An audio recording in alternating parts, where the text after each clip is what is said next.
wilayah ramai mahasiswa, pengusaha yang bergerak di bidang kuliner, dan pengusaha yang tidak mengikuti perkembangan teknologi atau gaptek.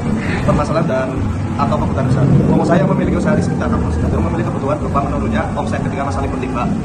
Pengusaha yang bergerak di bidang kuliner memiliki kebutuhan berupa supplier yang menyediakan bahan baku berkualitas dengan harga terjangkau.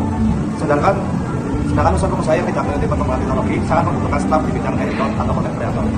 Latar belakang memilih permasalahan tersebut dikarenakan berdasarkan data hasil observasi kelompok kami, banyak narasumber yang memiliki permasalahan yang sama. Dan kami pikir dari permasalahan tersebut dapat menciptakan peluang usaha baru.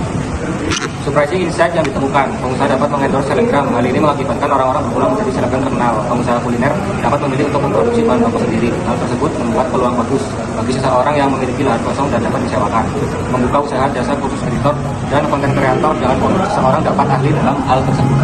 Kami mahasiswa sedang belajar memahami kebutuhan pelaku usaha. Boleh ngobrol sebentar ya? Sekitar 3 menit aja. Nama Mas? Panggil aja Mas Axel, Mas. Oh ya. Alamat usaha Mas? Untuk alamat usaha sendiri itu saya berada di Desa Karangnanas, RT 5 RW 5, Kecamatan Kapareja. Jenis usaha apa Mas? Untuk jenis usaha itu saya berada di bidang otomotif, Mas. Jualan pelek mobil. Sudah berapa tahun Mas usaha berjalan? Kalau berapa tahun itu sekitar dari 2020 kalau nggak salah, jadi dari 5 tahun lah. Udah lumayan lama ya Mas? Jumlah karyawan berapa Mas? Untuk karyawan sendiri saya nggak punya, Mas. Masih individu lah, masih melalui sosial media. Online. Perkiraan omset per tahun Mas? Berapa tuh? Untuk omset itu masih fluktuatif ya, Mas. Orang namanya jualan ini mesti kadang laku kadang enggak ya. Naik turun lah ya. Turun. Prinsip Islami yang diterapkan boleh tahu Mas? Untuk prinsip Islamnya kan kejujuran ya, Mas. Soalnya kalau saya jualan kan mengutamakan percaya pelanggan. Jadi kalau misalnya barang rusak itu saya nggak mau jual. Amanah berarti ya Mas? Aman, sampai sore jam. Nah, jadi kadang udah ada konsumen ini jadi mau ngecek barang, tidak ada udah ditunggu malah nggak jadi datang, jadi kan mengulur waktu lah. Rugi ya Mas rugi ya. Bagaimana yang paling sulit atau sering bikin repot saat menjalankan usaha saya? Untuk yang bikin sulit sih sebenarnya namanya usaha ya Mas. Kadang sulit, kadang ya gitulah. Dalam melayani pelanggan, biasanya apa yang paling menjadi kendala? Melayani pelanggan nggak ada sih ya, palingnya repot kadang minta udah milih pelek ini kadang ganti lagi ke jenis yang pelek yang lain, kadang harus kan coba bongkar pasang itu loh Mas, jadi kadang ribet. Pelanggan yang ribet-ribet lagi. Ya. Kebutuhan dan harapannya.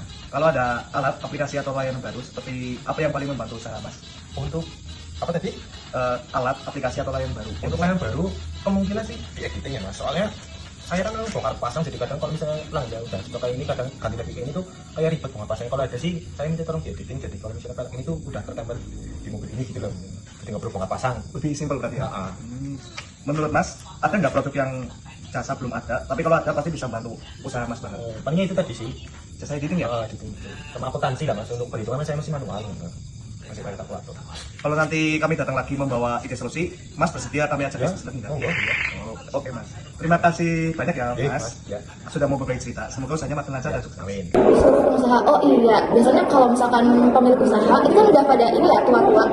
Iya, kebanyakan kayak gitu ya. Iya sih, udah pada tua-tua, terus biasanya yang mempengaruhi usaha sepi gara-gara ini kan, gara-gara kurangnya promosi. Karena kebanyakan mereka ini ya tidak mengerti perkembangan teknologi, jadi agak kesusahan juga mau promosiin lewat sosial media gitu kan. Jadi kalau gini gimana dong? Sebenarnya tergantung ini nggak sih struktur pengusahanya, kayak misal tuh ya perekrutmen karyawannya dipegang sama orang yang gen milenial juga. Iya, betul, banyak kan? betul. Aduh, kalau gitu berarti butuh ini nggak sih karyawan untuk Di bidang editor ya, betul. Bisa sih, terus kan juga semua orang nggak bisa edit ya, nggak bisa jasa, Iya. nggak bisa jasa edit, terus biasanya juga masih cringe itu kan kalau misalkan nggak berbakat. Iya, betul. Kalau misalkan seseorang buka kursus buka pelatihan edit itu bisa nggak sih di zaman sekarang? Bisa sih, bisa banget malah. Banyak kan yang kayak gitu. Pelatihan dulu biar hasilnya juga ini ya memuaskan.